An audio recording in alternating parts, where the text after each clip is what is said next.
जी, अस्सलाम वालेकुम नाज़रीन। आज की वीडियो में आपको वो फ़ेसबुक ग्रुप्स बताएँगे जिसमें सबसे ज़्यादा जॉब्स की ऐड आती है, जिसमें आप अपनी फ़ील्ड के रिलेटेड जॉब पोस्ट कर सकते हैं।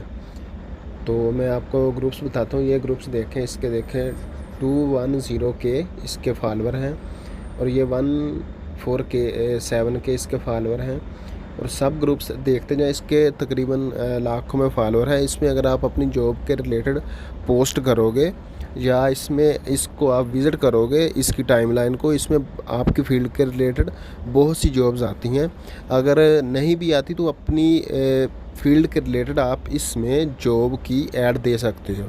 अगर आप सुबह शाम डेली इसमें अपनी पोस्ट को अपडेट करते रहोगे तो इंशाल्लाह आपको जल्द ही जॉब मिल जाएगी। और ये सबसे बेहतरीन तरीका है, अगर आपने यूएई में जॉब सर्च करनी है तो आपकी कोई भी फ़ील्ड है, आप किसी भी फ़ील्ड से हो, आप इसमें डेली आप पोस्टें करोगे अपनी जॉब के रिलेटेड तो इंशाल्लाह आपको जल्द ही आपकी फ़ील्ड के लोग मिल जाएंगे।